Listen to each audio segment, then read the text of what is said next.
Hello everyone, welcome back to GK Today. This is Nuzhat सना और आज के सेशन में हम डिस्कस करेंगे 1 अक्टूबर के सबसे मोस्ट इम्पॉर्टेंट करंट अफेयर्स. ठीक है, तो आज के सेशन में ये कुछ इंपॉर्टेंट कीवर्ड्स हैं जिनके बारे में हम चर्चा करने वाले हैं.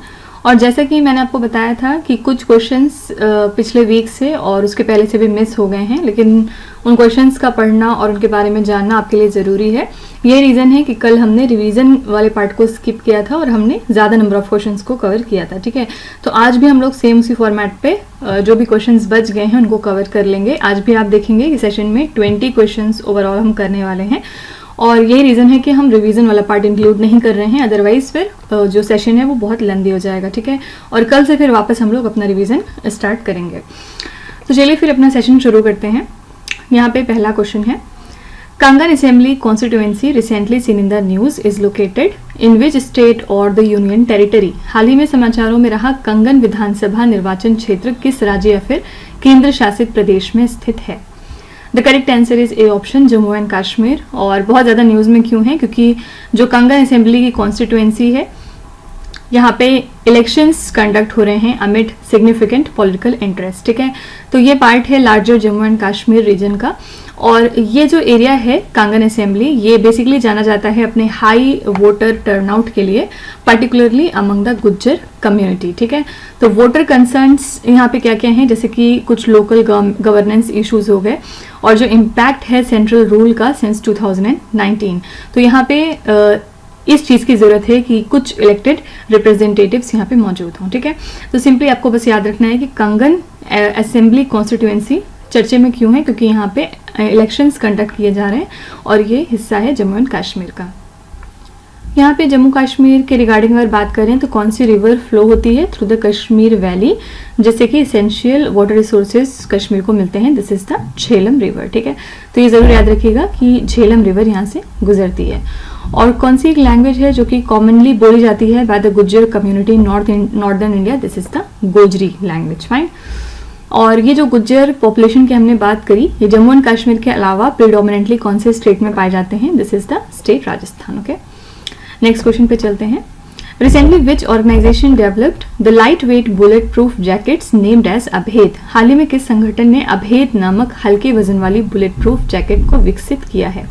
The correct answer is A option, DRDO. ठीक है, defence research and development organisation ने IIT दिल्ली के साथ मिलके डेवलप कर ली है ये light weight bullet proof jacket और इनका नाम इन्होंने रखा है अभेद, जिसको कि भेदा ना जा सके. ठीक है, और ये जो जैकेट्स हैं ये बने हुए हैं with the help of polymers and indigenous boron carbide ceramic material की हेल्प से. इस डिज़ाइन को बेस किया गया है on high strain rate material characterisation, modelling and simulation with DRDO's collaboration. जिसमें आर्मर प्लेट्स लगी होती हैं वो सक्सेसफुली पास करती हैं सारे necessary research and development trials को, यानी कि जितने भी ट्रायल्स किए गए इस पे वो सब सक्सेसफुल रहे. और इस जैकेट से हाई थ्रेट लेवल प्रोटेक्शन आपको मिलती है. साथ ही ये लाइटर है अगर हम कंपेयर करें इंडियन आर्मी के वेट लिमिट के साथ. ठीक है, क्योंकि इसका जो वेट है वो 8.2 kgs और 9.5 kgs है फॉर डिफरेंट BIS लेवल्स, यानी कि bureau of Indian standard levels. इसमें फीचर किया गया है एक modular design with front end rear armours for 360 degree safety और प्रोटेक्शन. ठीक है, तो यहाँ पे DRDO ने डेवलप किया है light weight bullet proof jackets को, जिनका नाम इन्होंने रखा है अभेद. ओके, नेक्स्ट क्वेश्चन पे चलते हैं. Recently, who assumed the chairmanship of Asian Organization of Supreme Audit Institutions for 2024 to 2027? हाल ही में किसने इस संयंत्र के लिए एशियाई सर्वोच्च लेखा परीक्षा संस्थानों के संगठन की अध्यक्षता संभाली है? This is the CAG of India, यानी कि controller and auditor general of India. ठीक है, फिलहाल कौन है? इट इज GC मुर्मू और इन्होंने टेक ओवर किया है as the chair of the Asian Organization of Supreme Audit Institutions. किस पीरियड के लिए? For the period of 2024 to 2027. अगर हम बात करें इस ऑर्गेनाइजेशन की तो इसमें in total 48 supreme audit institutions मौजूद हैं फ्रॉम वेरियस कंट्रीज. फोकस यहाँ पे क्या होता है? ट्रांसपेरेंसी को इन्हांस करना, अकाउंटेबिलिटी को बढ़ाना और गुड गवर्नेंस को इंक्रीज करना in terms of public auditing. ठीक है, तो जो रिसेंट असेंबली है उसमें इंक्लूड किए गए significant discussions on strategic plans, और किस तरह से एक नया वर्किंग ग्रुप स्टैब्लिश किया गया जिसका पर्पज है कि ऑडिटिंग को इम्प्रूव किया जाए इन अक्रॉस द रीजन। ठीक है, तो किसने इस चेयरमैनशिप को संभाला है? Asian organisation of supreme audit institutions के लिए for 2024 to 2027। This is India के कैग यानी कि controller and auditor general of India, जिनका नाम है GC मुर्मू। आप यहाँ पे इनकी पिक्चर भी देख सकते हैं। ठीक है, अच्छा, अगर आपसे पूछा जाए इन केस कि कौन से आर्टिकल के तहत इंडियन कॉन्स्टिट्यूशन के कैग को अपॉइंट किया जाता है, so this is the article number 148। Fine. और क्या टर्म होता है कैग का? तो 6 years और until age of 65 whichever is earlier, यानी कि 6 साल तक के लिए ये बनाए जाते हैं, या फिर अगर वो 65 एज तक पहुंच जाते हैं, इसमें से जो पहले हो जाएगा वही उनके एज के खात्मे का दिन होगा। ठीक है, next is Peru tank recently mentioned in the news is located in which Indian state. हाल ही में समाचारों में उल्लिखित पेरू टैंक किस राज्य में स्थित है?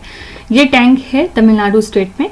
क्यों न्यूज में आया है? क्योंकि जो नेशनल ग्रीन ट्राइब्यूनल है, इसकी जो सदर्न बेंच है, उन्होंने तमिलनाडु गवर्नमेंट को इंस्ट्रक्शन दी है कि उन्हें नोटिफाई किया जाए पेरूर सुंदका मुथुर टैंक के regarding under the wetlands conservation and management rules of 2017। ठीक है, ये टैंक बहुत इंपॉर्टेंट है फॉर बायोडाइवर्सिटी, क्योंकि ये होस्ट करता है लगभग 125 बर्ड स्पेशीज को, including the winter migrants.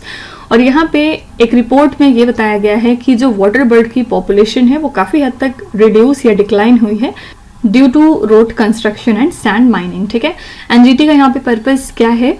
Regulations को इन्फोर्स करना, जिससे कि इस वाइटल वेटलैंड इकोसिस्टम को प्रोटेक्ट किया जाए फ्रॉम इलीगल एक्टिविटीज। फाइन। तो पेरू टैंक इसी वजह से चर्चे में आ गया था, और ये कहाँ पे लोकेटेड है? तमिलनाडु में। ओके, नेशनल ग्रीन ट्राइब्यूनल के रिगार्डिंग आपसे क्या पूछा जा सकता है कि कब इस्टेब्लिश हुआ था इंडिया के अंदर? तो इसको 2010 में इस्टेब्लिश किया गया था। फाइन। और कौन सा एक्ट है जो कि गवर्न करता है नेशनल ग्रीन ट्राइब्यूनल को इंडिया के अंदर? It is the NGT act of 2010। Question number 5 is according to the union agriculture ministry what is the estimated record food grain production in India for the financial year 2023 to 2024। केंद्रीय कृषि मंत्रालय के अनुसार वित्त वर्ष 2023 से 24 के लिए भारत में अनुमानित रिकॉर्ड खाद्यान्न उत्पादन कितना है? This is 3322.98 LMT। ठीक है, यूनियन एग्रीकल्चर मिनिस्ट्री के हिसाब से इंडिया ने प्रोजेक्ट किया है कि हम अचीव करेंगे record food grain production of 3322.98 lakh metric tonnes financial year 2023 से 24 में। ठीक है, और ये फिगर रिप्रेजेंट करता है एन इंक्रीमेंट ऑफ 26.11 LMT अगर हम प्रीवियस ईयर के प्रोडक्शन को के साथ कंपेयर करें, क्योंकि प्रीवियस ईयर प्रोडक्शन था 3296.87 लाख मैट्रिक टन। ठीक है, तो ये जो राइज हुई है ये किस वजह से हुई है? तो क्योंकि राइस, व्हीट, मिलेट वगैरह में हाई यील्ड देखी गई है, डिस्पाइट की जो पल्सेस और ऑयल सीड है उसमें कहीं ना कहीं डिक्लाइन देखने को मिला है, बावजूद इसके जो ओवरऑल रिजल्ट रहा वो राइस साइड पे रहा, यानी कि हमने इसमें इंक्रीमेंट देखा है। और पल्सेस, ऑयल सीड वगैरह में डिक्लाइन क्यों हुआ था? क्योंकि ड्रॉट लाइक कंडीशन बन गई थी बहुत सारे स्टेट्स में। ठीक है, तो यहाँ पे यूनियन एग्रीकल्चर मिनिस्ट्री के हिसाब से estimated record food grain production India का कितना है? 3322.98 lakh metric tonne financial year 2023 से 24 में। Okay, the next question is Recently, China imposed export restrictions on which critical mineral in the name of national security? हाल ही में चीन ने राष्ट्रीय सुरक्षा के नाम पर किस महत्वपूर्ण खनिज पर निर्यात प्रतिबंध लगाया है? This is anti money. ठीक है, चाइना ने रिस्ट्रिक्ट कर दिया है कि अब एंटी मनी का एक्सपोर्ट नहीं किया जाएगा, और इसके लिए इन्होंने नेशनल सिक्योरिटी का कहीं ना कहीं हवाला दिया है। ठीक है, एंटी मनी की यहाँ पे अगर हम बात करें तो ये एक क्रिटिकल मिनरल है, और ये सिल्वरी वाइट कलर का होता है, ब्रिटल सॉलिड है जो कि पुअरली कंडक्ट करता है हीट और इलेक्ट्रिसिटी को। ये अबेंडेंट मात्रा में नहीं होता है और बहुत कम अमाउंट में आपको मिलेगा। लेकिन खास बात चाइना के रिगार्डिंग क्या है कि China 88% of world's antimony को प्रोड्यूस करता है। एंटी मनी कहाँ कहाँ यूज होता है? ये बहुत इंपॉर्टेंट एलिमेंट होता है इलेक्ट्रॉनिक्स में फॉर सेमीकंडक्टर डिवाइसेस, साथ ही आप इसको प्लास्टिक में यूज करते हैं एज अ हीट स्टेबलाइजर। ठीक है, तो इससे सोलर पैनल स्टेबिलिटी इंप्रूव होती है अगेंस्ट यूवी एक्सपोजर, और आप इसको फर्दर बैटरीज वगैरह में भी यूज कर सकते हैं। फ्लेम रिटार्डेंट मटेरियल्स की तरह यूज होता है पेंट्स और ग्लास में भी। ठीक है, तो चाइना ने फिलहाल एंटी मनी का जो एक्सपोर्ट था उसको रिस्ट्रिक्ट कर दिया है in the name of national security. Fine, तो इसका मिनरल का नाम याद रखिएगा, it is anti money. Next one is Ministry of Health and Family Welfare recently inaugurated the Climate and Health Solutions India Conclave along with which organization?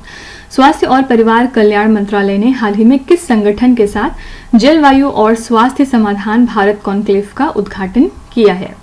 This is A option Asian Development bank. So ministry of Health and Family welfare और Asian Development bank ने मिलकर launch किया climate and Health Solutions India Conclave को। कहाँ पे? दिल्ली में। ये 2 दिन का इवेंट था जहाँ पे फोकस था क्लाइमेट चेंज को एड्रेस करना और पब्लिक हेल्थ चैलेंजेस को टैकल करना।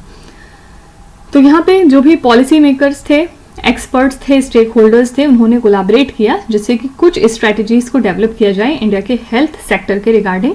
इस कॉन्क्लेव का पर्पस था एक क्लाइमेट रेजिलिएंट हेल्थ सिस्टम को बनाना और इंडिया इंटीग्रेट कर रहा है क्लाइमेट फैक्टर्स को into the health policies and emergency responses, जिससे कि एक अच्छा एग्जाम्पल सेट किया जा सके फॉर द डेवलपिंग नेशन। ठीक है, तो Ministry of Health and Family Welfare ने हाल ही में इनॉग्रेट किया है Climate and Health Solutions India Conclave को along with Asian Development Bank. Okay, Asian Development Bank का हेडक्वार्टर्स कहाँ पे है? इसका हेडक्वार्टर्स है फिलीपींस कंट्री में। फाइन।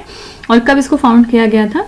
तो आंसर है 1966। Okay, next is Jivitputrika festival recently seen in the news is primarily observed in which part of India? हाल ही में समाचारों में रहा जीवित पुत्रिका महोत्सव मुख्य रूप से भारत के किस भाग में मनाया जाता है?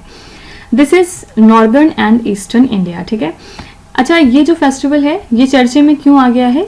क्योंकि यहाँ पे लगभग 46 लोगों की डेथ हुई है जिसमें से 37 बच्चे थे। ठीक है, और वो डेथ हुई किस वजह से है? तो एक होली डिप ली जाती है और उस दौरान ये 46 लोग इसमें डूब गए थे। ठीक है, और ये फेस्टिवल बिहार में हो रहा था जहाँ पे ये इंसिडेंट कंडक्ट हुआ। जीवित पुत्रिका, जिसको आप द्वितीया व्रत के नाम से भी जानते हैं, ये एक हिंदू फेस्टिवल है। ज्यादातर आपको दिखेगा ये नॉर्दर्न और ईस्टर्न इंडिया में। ठीक है, स्पेशली बिहार, उत्तराखंड, उत्तर प्रदेश, झारखंड और नेपाल में। तो यहाँ पे होता क्या है, जो मदर्स होती हैं वो फास्ट करती हैं 3 डेज के लिए for wellbeing and long life of their children. ठीक है, और यहाँ पे निर्जला फास्ट रखा जाता है 2nd डे पे। ये फेस्टिवल कहीं ना कहीं लिंक्ड है to the mythological story of king Jimutavahana, और ये स्टार्ट होता है विद अ प्योरीफाइंग बाथ और फिर लास्ट में जाके फास्ट को ब्रेक किया जाता है। ठीक है, तो इसी वजह से बस ये न्यूज में था कि याद रखिएगा कि जीवित पुत्रिका फेस्टिवल मनाया जाता है नॉर्दर्न और ईस्टर्न इंडिया में, और जब ये फेस्टिवल बिहार में मनाया जा रहा था उस टाइम 46 लोगों की डेथ हुई इस साल, इसी वजह से चर्चे में आ गया था। ठीक है, the next question is What is Caldwell 45 recently highlighted by NASA? NASA कोई चीज अगर बताएगा तो जाहिर सी बात है वो आपके लिए इंपॉर्टेंट हो जाती है। हाल ही में नासा द्वारा चिन्हित कैल्डवेल 45 क्या चीज है? तो ये एक तरह का स्पाइरल गैलेक्सी है। ठीक है, और ये डिस्कवरी किसने की है? तो नासा के हबल स्पेस टेलीस्कोप ने, और इन्होंने एक वीडियो शेयर किया था स्पाइरल गैलेक्सी का जिसका नाम है कैल्डवेल 45। इसको आप NGC 5248 के नाम से भी जानते हैं। ठीक है, तो स्पाइरल गैलेक्सीज क्या होती हैं? बेसिकली आप कह सकते हैं कि ये कलेक्शन है स्टार्स का और साथ ही गैसेस का, जहाँ पे स्पाइरल आर्म से फीचर करता है एक्सटेंडिंग फ्रॉम देयर सेंटर। ये जो गैलेक्सीज हैं इसमें यंग हॉट स्टार्स होते हैं और वो अपनी ब्यूटीफुल शेप्स के लिए भी जाने जाते हैं। तो लगभग 60% जो अब तक गैलेक्सीज डिस्कवर हुई हैं वो सब स्पाइरल निकली हैं, इंक्लूडिंग द मिल्की वे, यानी कि जो मिल्की वे गैलेक्सी है वो भी स्पाइरल है। स्पाइरल गैलेक्सीज में होता क्या है, बीच में ये बहुत बल्जिंग टाइप के होते हैं और फिर फ्लैट में जाके सराउंडेड हो जाते हैं, जैसे आपने अंडे का शेप देखा होगा। ठीक है, और ये डिस्टिंक्ट होते हैं from elliptical and irregular galaxies. Fine, तो कैल्डवेल 45 क्या चीज़ है? ये क्वेश्चन इस तरह से एग्जाम में कई बार पूछा गया है कि क्या ये एस्टेरॉइड है कि एक्सोप्लैनेट है, क्या चीज़ है? तो ये एक स्पाइरल गैलेक्सी है और इसको हाल ही में डिस्कवर किया है नासा के हबल स्पेस टेलीस्कोप ने। ठीक है, हबल स्पेस टेलीस्कोप कब लॉन्च किया गया था स्पेस में? इसको नासा ने लॉन्च किया था 1990 में। ठीक है, और कौन से स्पेस शटल के द्वारा इसको डिप्लॉय किया गया था? This is space shuttle discovery. Okay, Moving to next question. What is the rank of India in the Global Innovation Index 2024? Global Innovation Index 2024 में भारत की रैंक क्या रही? The correct answer is D option 39. India की rank 39 रही among 133 global economies in this index, और इसके अलावा हम फर्स्ट पोजीशन पे रहे among the 10 economies in Central and Southern Asia। साथ ही फर्स्ट पोजीशन पे रहे among the lower middle income economies। ठीक है, तो ओवरऑल आपको बस याद रखना है कि 2024 का जो ग्लोबल इनोवेशन इंडेक्स रिलीज किया गया उसमें हमारी रैंक है 39। याद रखिएगा इस इंडेक्स को रिलीज कौन करता है? तो विपो यानी कि world intellectual property organisation India की पोजीशन 4th रही इनके science and technology cluster ranking में। इसके अलावा कुछ सिटीज़ हैं जैसे कि मुंबई, दिल्ली, बेंगलुरु एंड चेन्नई, ये रही दुनिया की टॉप 100 एसएनटी क्लस्टर्स में। ठीक है, इसके बारे में जरूर याद रखिएगा कौन कौन सी सिटी हैं, मुंबई, दिल्ली, बेंगलुरु एंड चेन्नई। इंडिया की पोजीशन ग्लोबल लेवल पे 7th रही in terms of intangible asset intensity, और 2015 में ये रैंकिंग हमारी थी 81st। ठीक है, तो ये जो इंडेक्स है बेसिकली इवेलुएट करता है ग्लोबल इनोवेशन ट्रेंड्स को, और यहाँ पे याद रखिएगा कि कौन सी कंट्रीज हैं जिन्होंने लीड किया है। तो आंसर है Switzerland, Sweden, US, Singapore and UK. ठीक है, इनोवेशन के मामले में ये सारी कंट्रीज टॉप मोस्ट पोजीशन पे रहीं।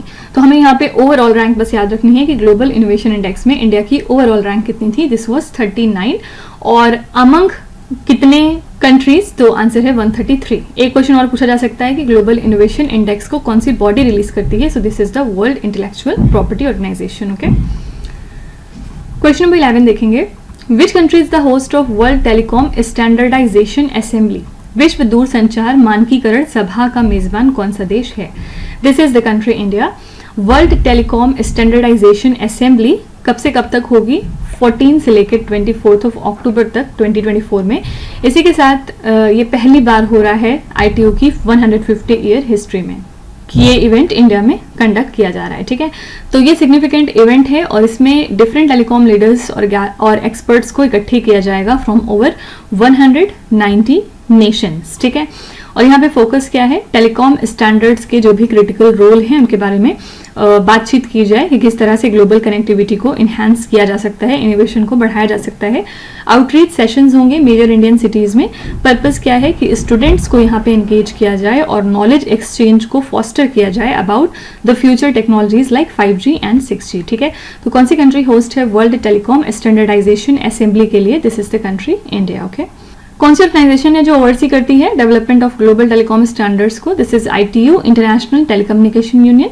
इसको कब एस्टैब्लिश किया गया था, तो 1865 में। प्राइमरी पर्पस क्या होता है टेलीकॉम स्टैंडर्ड्स का, जिससे कि आप ग्लोबल कम्युनिकेशन इंटरऑपरेबिलिटी को इनेबल कर सकें। ठीक है, question number 12 is which day is observed as world tourism day every year, हर वर्ष किस दिन को विश्व पर्यटन दिवस के रूप में मनाया जाता है, दिस इज 27 सितंबर। ठीक है, वर्ल्ड टूरिज्म डे को हम ऑब्जर्व करते हैं 27 सितंबर को, और इस दिन हम बात करते हैं कि क्या टूरिज्म का रोल है इकोनॉमिक डेवलपमेंट और कल्चरल एक्सचेंज के रिगार्डिंग। ठीक है, तो इस दिन को स्टैब्लिश किया था united nations tourism general assembly ने 1979 में to mark the adoption of united nation tourism statutes in 1970। ठीक है, तो फर्स्ट वर्ल्ड टूरिज्म डे फिर ऑब्जर्व किया गया 1980 में, और इस साल के लिए अगर थीम की बात करें तो थीम रखी गई थी टूरिज्म एंड पीस। ये थीम फोकस करती है टूरिज्म की एबिलिटी के ऊपर कि किस तरह से ये अंडरस्टैंडिंग और रिकंसिलेशन को फॉस्टर करती है among the cultures and the Nations. तो इस क्वेश्चन से दो चीज़ें याद रखिएगा, वर्ल्ड टूरिज्म डे हम ऑब्जर्व करते हैं कब, 27 सितंबर को हर साल। इस साल के लिए हमने थीम रखी है tourism and peace. Okay, next one is Mao Naga tribe recently seen in the news is primarily inhabits in which state of India? इस नहीं रहेगा। हाल ही में समाचारों में रही माओ नागा जनजाति मुख्य रूप से भारत के किस राज्य में निवास करती है, this is the state Manipur. ठीक है, माओ काउंसिल जो कि टॉप ट्राइबल बॉडी है माओ नागास की इन मणिपुर, इन्होंने असल में एक्सेप्ट कर लिया है तेनजिमा पीपल्स ऑर्गेनाइजेशन के प्रेसिडेंशियल काउंसिल्स की रूलिंग को on a traditional land dispute along the Nagaland Manipur border. इसी वजह से न्यूज में आ गए थे। माओ नागा एक इंडिजिनस ट्राइब है जो कि नॉर्थ ईस्टर्न इंडिया में आपको मिलेगी, और स्पेशली इनकी one of the Naga tribes रहती है मणिपुर स्टेट में। ठीक है, तो ये ज्यादातर माओ लैंग्वेज का यूज करते हैं, और माओ रीजन लोकेटेड है नॉर्दर्न मणिपुर में, अगर आपको पता हो, near the southern part of Nagaland. ठीक है, तो 2011 के सेंसस के मुताबिक माओ की जो पॉपुलेशन है वो 97,195 है, और ये रहते हैं वेल प्रोटेक्टेड विलेजेस में on the hill tops and mountain ridges. ठीक है, तो माओ नागा ट्राइब कहाँ पे रहते हैं इंडिया के किस हिस्से में, सो this is the state Manipur. Okay, the next question is Recently, where was the second edition of the India Sugar and Bioenergy Conference organized? हाल ही में भारत शर्करा एवं जैव ऊर्जा सम्मेलन का दूसरा संस्करण कहाँ पर आयोजित किया गया? ये कंडक्ट हुआ है नई दिल्ली में। Actually Indian sugar and bio energy manufacturers association ने होस्ट किया है इस कॉन्फ्रेंस को नई दिल्ली में। कब से कब तक? 26 to 27 सितंबर 2024 में। ठीक है, और अगर हम बात करें इस कॉन्फ्रेंस की, तो यहाँ पे हाईलाइट किया गया कि क्या इंपॉर्टेंस है बायोफ्यूल्स को इंटीग्रेट करवाने का इनटू द इकोनॉमी, जिससे कि ग्रीन ट्रांजिशन हमारी सपोर्ट हो सके। थीम हमने रखी harmonising sweet sustainability, navigating India's path to a green economy. ठीक है, इस इवेंट का पर्पस यहाँ पे क्या था, policy makers, industry leaders, stakeholders को एक कॉमन प्लेटफॉर्म पे लाना, जहाँ पे वो बात कर सके कि ग्रोथ अपॉर्चुनिटीज क्या क्या हैं in the sugar and bio energy sector. India के बारे में याद रखिएगा कि इंडिया थर्ड लार्जेस्ट प्रोड्यूसर है और साथ ही थर्ड लार्जेस्ट कंज्यूमर भी है एथेनॉल का, और ये ड्रिवन है बाय द गवर्नमेंट इनिशिएटिव्स, जहाँ पे पर्पस है सस्टेनेबल एनर्जी सोर्सेज को प्रमोट करना। ठीक है, तो सेकंड एडिशन था India sugar and bio energy conference का, जिसके लिए वेन्यू कौन सी जगह थी, it was New Delhi. Fine. Biofuels के रिगार्डिंग आपसे क्या पूछा जा सकता है, what is the most commonly used feedstock for bioethanol production, it is the corn. कौन सी कंट्री है जो लार्जेस्ट प्रोड्यूसर है बायोडीजल की in the world, this is the US. Okay, next one is What is the name of supercomputers recently launched by Prime Minister of India under the National Supercomputing Mission? हाल ही में राष्ट्रीय super computing mission के तहत भारत के प्रधानमंत्री द्वारा launch किए गए सुपर कंप्यूटरों का नाम क्या रखा गया? दिस इज परम रुद्रा। ओके, इंडिया के प्राइम मिनिस्टर ने लॉन्च किया है 3 परम रुद्रा सुपर कंप्यूटिंग सिस्टम्स, और साथ ही एक high performance computing system weather और क्लाइमेट रिसर्च के लिए। ये जो सुपर कंप्यूटर्स हैं इनको इंडिजिनस तरीके से डेवलप किया गया है under the national super computing mission. ठीक है, और इसके लिए लागत आई थी 130 करोड़ रुपीस। ओके, तो ये सुपर कंप्यूटर्स जो 3 हैं कहाँ कहाँ पे डिप्लॉय किए गए हैं, तो दिल्ली, पुणे और कोलकाता सिटीज में डिप्लॉय कर दिए गए हैं, जिससे कि यहाँ पे रिसर्च को इन्हांस किया जाए इन across different sectors like physics, material science and astronomy. Pune की जो जीएमआरटी है वो इनको यूज करेंगे for fast radio burst research, जबकि जो दिल्ली के आईयूएसी हैं और कोलकाता के एसएन बोस सेंटर हैं ये फोकस करेंगे मटेरियल साइंस और कॉस्मोलॉजी पे। ठीक है, तो national super computing mission launch किया गया था 2015 में, ताकि जो भी हमारी ग्रोइंग कंप्यूटेशनल नीड्स हैं वो हम मीट कर सकें, उनको पूरा कर सकें। ठीक है, तो परम रुद्रा नाम के सुपर कंप्यूटर्स को लॉन्च किया है प्राइम मिनिस्टर मोदी ने under the national super computing mission. कहाँ कहाँ पे इनको डिप्लॉय किया गया है, दिल्ली, पुणे और कोलकाता सिटीज में। Fine. Next question is which state government recently launch the Darshini programme to offering immersive educational tours to the students.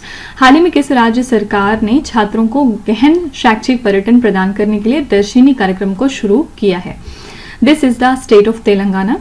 इन्होंने लॉन्च किया है तेलंगाना दर्शिनी स्कीम को, जिससे कि स्टूडेंट्स को प्रोवाइड किया जाए with immersive learning experience through educational tours. Okay, ये प्रोग्राम मैनेज कर रही है youth advancement tourism and cultural department.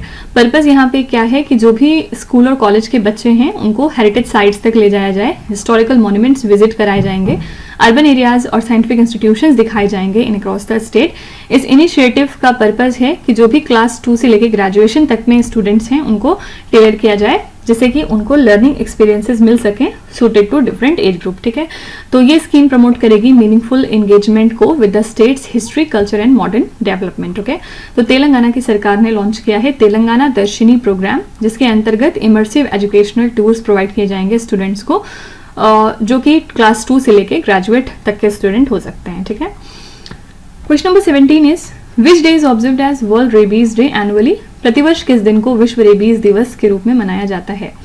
This is 28 of September. World rabies day को हम ऑब्जर्व करते हैं 28 ऑफ सितंबर को।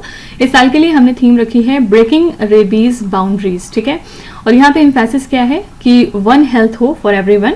रेबीज के बारे में बात करें तो ये एक तरह की वायरल डिजीज है जो कि इंसान के सेंट्रल नर्वस सिस्टम पे अटैक करते हैं, और ये प्रिवेंटेबल भी है, याद रखिएगा किस तरह से, थ्रू वैक्सीनेशन। इसमें वैक्सीन लगाई जाती है। 99% ऑफ ह्यूमन रेबीज केसेस में जो ट्रांसमिशन है वो होता है because of dog bytes. Rabies cause होते हैं बाय आरएनए वायरस, और ये वायरस फिर नर्वस सिस्टम में एंटर कर लेते हैं डायरेक्टली या फिर रेप्लिकेट कर लेते हैं मसल टिश्यूज को before moving to the brain.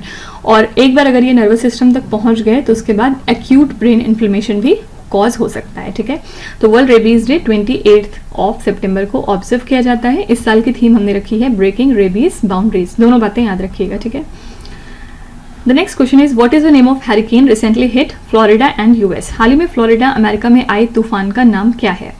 This is hurricane हेलेने। ठीक है, हैरिकेन हेलेने ने हिट किया है फ्लोरिडा और यूएस को as a powerful category 4 storm with sustained winds, जहां पे विंड की स्पीड रही 130 माइल्स पर आवर। ठीक है, तो ऑफिशियल्स ने यहाँ पे रिक्वेस्ट किया है रेसिडेंट्स को कि उन्हें टेम्पररी तरीके पे फिलहाल इवैक्यूएट कर जाना चाहिए। हरिकेन हम किस तरह के साइक्लोन्स को बोलते हैं? ये एक ट्रॉपिकल साइक्लोन होता है जो कि फॉर्म होता है ओवर वार्म ओशन वाटर्स, और इसकी जो स्पीड है वो लगभग 74 माइल्स पर आवर से ज़्यादा होनी चाहिए। ठीक है, तो hurricanes substantial destruction obviously cause करते हैं। तो हाल ही में फ्लोरिडा और यूएस को हिट किया है हरिकेन हेलेने ने। Next one is, What is the name of National Responsible Tourism Initiatives recently launched by Ministry of Tourism? हाल ही में पर्यटन मंत्रालय द्वारा शुरू की गई राष्ट्रीय जिम्मेदार पर्यटन पहल का नाम क्या है? दिस इज पर्यटन मित्रा एंड पर्यटन दीदी। ठीक है, मिनिस्ट्री ऑफ टूरिज्म ने लॉन्च किया है पर्यटन मित्रा और पर्यटन दीदी इनिशिएटिव को ऑन 27 ऑफ सितंबर, जिस दिन हम वर्ल्ड टूरिज्म डे सेलिब्रेट करते हैं, और ये अलाइन करता है with the prime minister's vision of promoting tourism with social inclusion, employment and economic growth. इस इनिशिएटिव को पायलट किया गया है 6 टूरिस्ट डेस्टिनेशंस पे in across India, including the Orchha and then Gandikota, Bodh Gaya, Aizawl, Jodhpur and Shri Vijayapuram. ठीक है, तो पर्पस क्या है? इंडिविजुअल्स को ट्रेन करना, जैसे कि जो भी ड्राइवर्स हैं, होटल स्टाफ हैं, शॉपकीपर्स वगैरह हैं, जिससे कि टूरिस्ट एक्सपीरियंस इन्हांस हो सके और वो एक्ट करें as the ambassador.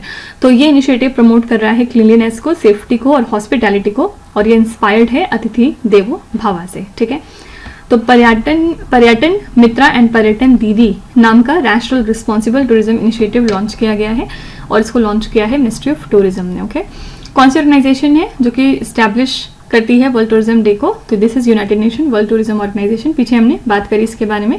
Primary purpose क्या है वर्ल्ड टूरिज्म डे का? To promote tourism and raise awareness about its social, cultural and economic value. Okay, and now the last question is, India was recently elected to the Globe Network's steering committee. What is the objective of the Globe Network? Bharat को हाल ही में ग्लोबई network की संचालन समिति के लिए चुना गया। ग्लोबई नेटवर्क का उद्देश्य क्या है?